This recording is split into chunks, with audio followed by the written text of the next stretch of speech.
Welcome to முக stories மக்களே. கதையோட நேம் மன்னிப்போம் மறப்போம். ஆப்பிரிக்காவில் ஒரு அரசர் இருந்தார். அவரிடம் 10 காட்டு நாய்கள் இருந்தன. தவறு செய்து தனது ஊழியர்களை அந்த காட்டு நாய்களுக்கு இரையாக்குவார். ஒரு நாள் வேலைக்காரர்களில் ஒருவர் தவறான கருத்தை சொன்னார். அரசருக்கு கோபம் வந்துவிட்டது. இவனை நாய்களுக்கு தூக்கி எறியுங்கள் என்று கட்டளையிட்டார். வேலைக்காரன் கெஞ்சினான், நான் உங்களுக்கு 10 வருடங்களாக சேவை செய்தேன். நீங்கள் இப்படி ஒரு தண்டனையை எனக்கு தரலாமா? தயவு செய்து என்னை அந்த நாய்களுக்கு தூக்கி எறிவதற்கு முன் 10 நாட்கள் அவகாசம் தாருங்கள். ராஜா ஒப்புக்கொண்டார். அந்த 10 நாட்களில் வேலைக்காரன் நாய்களை பார்த்து கொண்டிருக்கும் காவலரிடம் சென்று அடுத்த 10 நாட்களுக்கு தான் அந்த நாய்களுக்கு சேவை செய்ய விரும்புவதாக கூறினான். காவலர் குழப்பமடைந்தனர். ஆனாலும் ஒப்புக்கொண்டனர். அந்த வேலைக்காரன் அந்த நாய்களுக்கு உணவளித்தான், அவற்றை சுத்தம் செய்தான், குளிப்பாட்டவும் தொடங்கினான். அவற்றிற்கு அனைத்து விதமான வசதிகளும் வழங்கி அன்பு காட்டினான். 10 நாட்கள் முடிந்தது. வேலைக்காரனை தண்டிப்பதற்காக நாய்களிடம் தூக்கி எறியும்படி அரசர் உத்தரவிட்டார். அவன் தூக்கி எறியப்பட்ட போது அவை ஓடி வந்து கால்களை நக்கத் தொடங்கின. இதை கண்டு அனைவரும் வியந்தனர். இதை பார்த்து திகைத்த அரசன், என் நாய்களுக்கு என்ன நேர்ந்தது என்றான். வேலைக்காரன் பதிலளித்தான், நான் 10 நாட்களுக்கு மட்டுமே இந்த நாய்களுக்கு சேவை செய்தேன். அவை என் சேவையை மறக்கவில்லை.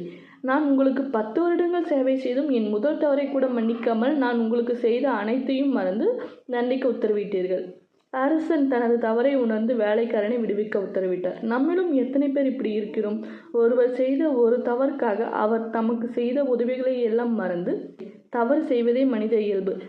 இதை உணர்ந்து தவறை மன்னிக்க பழகுவதே மனித சுவாபம். மன்னிப்போம் மறப்போம். வெல்கம் டு முக ஸ்டோரிஸ். ஒரு 500 ரூபாயின் மதிப்பு. 200 பேர்கள் கூடியிருந்த அரங்கத்தில் ஒரு பேச்சாளர் ஒரு 500 ரூபாய் நோட்டை காட்டி இது யாருக்கு பிடிக்கும் என கேட்டார். கூடியிருந்த அனைவரும் தனக்கு பிடிக்கும் என கையை தூக்கினார். பேச்சாளர், உங்களில் ஒருவருக்கு இந்த 500 ரூபாயை தருகிறேன், ஆனால் அதற்கு முன் என சொல்லி அந்த 500 ரூபாய் நோட்டை கசக்கி சுருட்டினார். பிறகு அதை சரி செய்து, இப்போது இதன் மீது உங்களுக்கு இன்னும் விருப்பம் இருக்கிறதா என்றார். அனைவரும் கையை தூக்கினார். அவர் அந்த 500 ரூபாய் நோட்டை தரையில் போட்டு காலால் நசுக்கி அந்த அழுக்கான நோட்டை காட்டி, இன்னும் இதன் மேல் உங்களுக்கு விருப்பம் இருக்கிறதா என்றார்.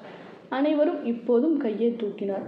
அவர் தொடர்ந்தார், கேவலம் ஒரு 500 ரூபாய் தாள் பல முறை கசக்கியும் மிதிக்கப்பட்டும் அழுக்கடைந்தும் அதன் மதிப்பை இழக்கவில்லை.